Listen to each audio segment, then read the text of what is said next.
बिस्मिल्लाहिर्रहमानिर्रहीम। सामीन मुकर्रम, आज हम जिस मौजू पर बात कर रहे हैं, आज का जो हमारा टॉपिक है, आज का जो हमारा उन्वान है वो इस मौजू पर है कि दौरान नमाज अगर किसी को पेशाब के कतरे निकल जाते हैं तो उसके लिए शरई हुक्म क्या होगा।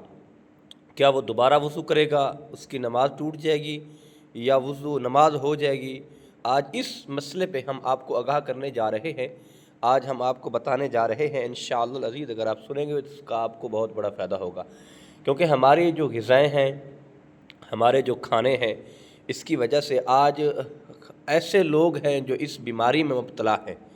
80% ऐसे लोग हैं जो इस बीमारी में मुब्तला है। लेकिन बात याद रखें, यकीनन ऐसी बीमारी से अगर आपको ये तकलीफ़ है, ये बीमारी है, यानी आप नमाज का वज़ू करते हैं और वज़ू करने के बाद आपके मसाने से पेशाब कोई कतरा निकल जाता है, या आप नमाज में ठहरे हैं, कोई पेशाब का कोई कतरा निकल जाता है, अगर आपको रूटीन से ये मसला है तो फिर ये आप शरई माज़ूर हैं, आप शरई माज़ूर कहलाएंगे।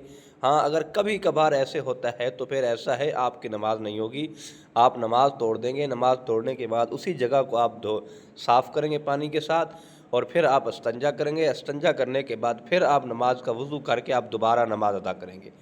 अगर ये मुसलसल ही आपको ये तकलीफ़ है, ये बीमारी है, तो आप शरई माज़ूर कहलाएंगे। और उसमें यही हुक्म होगा कि अगर आपने वज़ू किया है, वज़ू करने के बाद अगर आपका ऐसा मसला हो या कतरा निकल गया है, तो आप उसी वज़ू के साथ नमाज़ पढ़ेंगे। नमाज़ पढ़ने के बाद फिर वो कपड़े उतार देंगे और वो जगह जो है वो साफ़ कर देंगे। और यकीनन अगर आप तरतीब के साथ ये ऐसा है तो फिर ये शरई माज़ूर कहलाएंगे, और उसमें आप एक यानी नमाज़ पढ़ सकते हैं। आप वज़ू करें, वज़ू के बाद अगर आपको कतरा निकल गया पेशाब का, तो फिर आप नमाज़ पढ़ें। नमाज़ पढ़ने के बाद फिर जो है आप कपड़े तब्दील कर लें अगली नमाज के लिए। हाँ, फिर उसी कपड़ों के साथ अगली नमाज अगर आपने पढ़नी है तो वो जगह आपको साफ़ करनी होगी, पानी के साथ पाक करनी होगी, और उसके बाद जो है अगली आपने नमाज़ पढ़नी है।